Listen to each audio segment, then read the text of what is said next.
Hey guys, welcome back to my channel. So, Smackdown. Now, there's some good news. This, according to me, was one of the best Smackdowns in a long time. It was getting kind of stale, but things seem to be picking up now. Lots happened in this particular episode, and it seems the crown jewel PLE that's coming up plays a big role behind perhaps why Smackdown was so good. It starts off with Jimmy Uso. What a way to start off. Jimmy Uso, who is back after 6 months after being destroyed and taken out by the new bloodline, specifically his brother Solo Sikoa. So that was big. The crowd went wild. Pure face turn for Jimmy Uso. It's interesting how this is happening, right? You have a heel. He ends up getting beaten. He's gone, at least, for a long time. And then just the stories and the incidents that take place while they're gone leads their return into turning them into face. It's really cool to see this side of Jimmy Uso because ever since I started watching WWE again, I did not see this side of Jimmy Uso. For me, he was always just a heel, right? So the audience loving him says so much about just how this entire bloodline track has been built brilliantly. This entire story has been built brilliantly and the narrative has been built brilliantly, because to see Jimmy Uso turning face and the audience just going wild means they're really into this, clearly. Right? So Jimmy Uso comes out, he riles up the crowd, everyone's just going wild. He says how he's going to teach Solo Sikoa and the new bloodline a lesson. In comes Roman Reigns. So we're literally like 5 minutes into SmackDown. You have Jimmy Uso and Roman Reigns now staring each other down. Roman Reigns tells everyone to acknowledge Jimmy Uso, right? Acknowledge him, and the audience is wild, right? They're loving it. They're absolutely loving it. Basically what happens now is that Jimmy Uso basically tells Roman Reigns that they are weak and they need help. Right? He kind of gives him a reality check that he's the only one who acknowledges him as the tribal chief, and that nobody else in the family acknowledges him as the tribal chief because the new tribal chief is Solo Sikoa. Right? So Jimmy tries to just seed this fact into Roman Reigns' head, and the audience, the best prediction makers imaginable, start chanting yeet, yeet, yeet. And Roman Reigns literally says, no yeet. So that's interesting that Jimmy is seeding this thought and we're kind of moving forward, right? Ultimately, there's a bit of a back and forth. Jimmy Uso leaves, Roman Reigns is in the ring.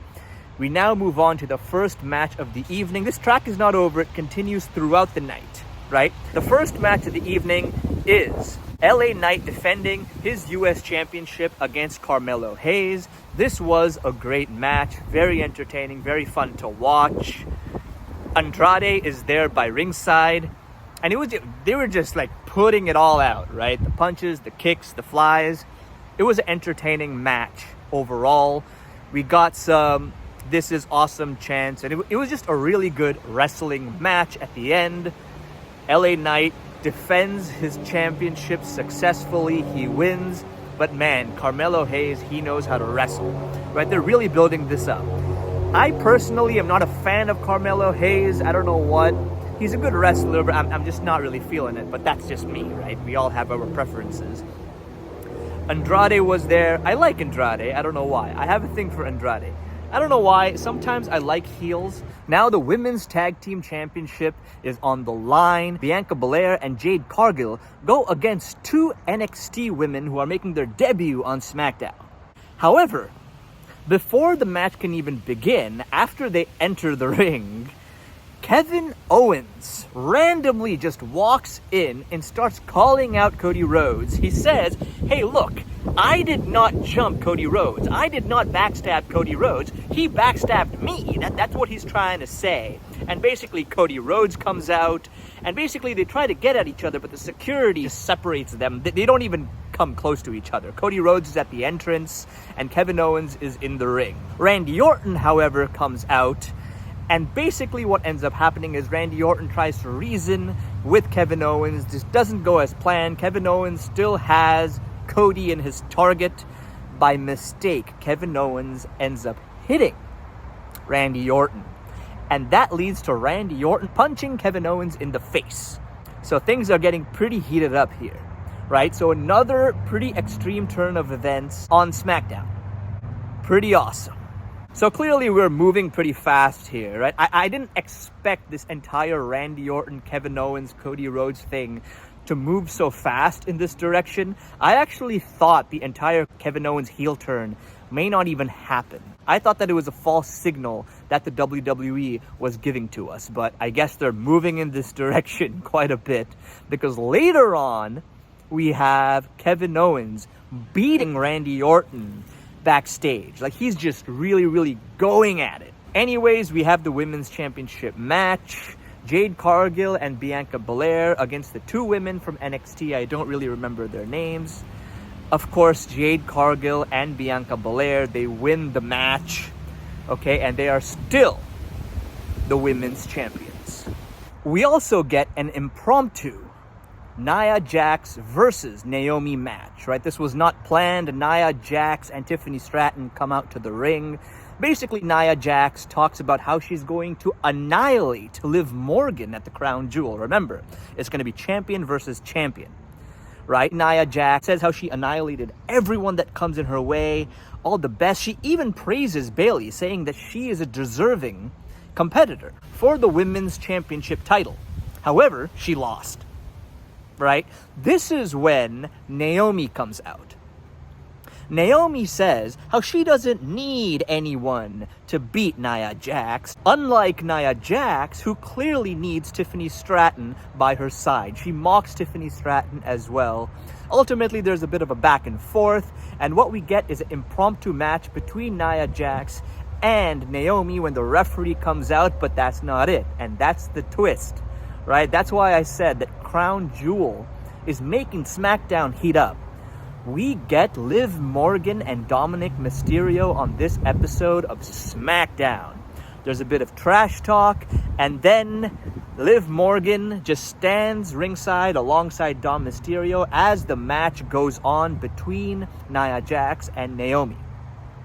A fun match to watch, a good back and forth between both of them, Nia Jax and Naomi. Obviously, Nia Jax does have the upper hand throughout most of the match, but since Liv Morgan and Dom Mysterio are there, some hanky-panky is expected, right? We're gonna expect some extra drama in the match, and naturally, Liv Morgan gets involved, along with the chair, and in their usual cheating ways, this time they end up helping Naomi surprisingly beat Nia Jax. That's right, Naomi beats Nia Jax in this match on SmackDown, all thanks to Liv Morgan and Dom Mysterio.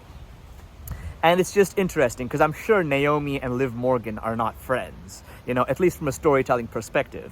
But due to the match that she has against Nia Jax at Crown Jewel, they're friends at this moment temporarily.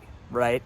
So this was a nice little twist, something different from SmackDown, right? We're seeing some different developments. I don't know if it's going to continue like this, but this episode of SmackDown definitely had some nice twists and turns, or some surprises at least, right? So it was great to see Liv Morgan and Dom on SmackDown. This segment of Nia Jax and Tiffany Stratton and Naomi, Liv Morgan, Dom Mysterio, it was a fun segment. It was a good segment on SmackDown.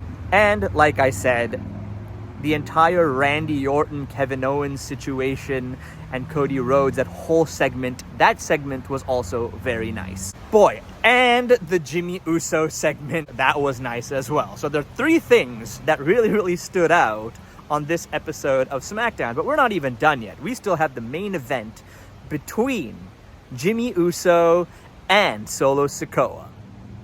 That match was pretty good, pretty awesome. Jimmy Uso stood his ground, even though it's not just Solo Sikoa who he's fighting, even though technically, yeah, he's the only one he's fighting. But we have Jacob Fatu, we have Tama Tonga, we have Tangaloa at ringside. They get involved, and naturally, because of that, Solo Sikoa wins the match. Right? So Solo Sikoa finally gets a win.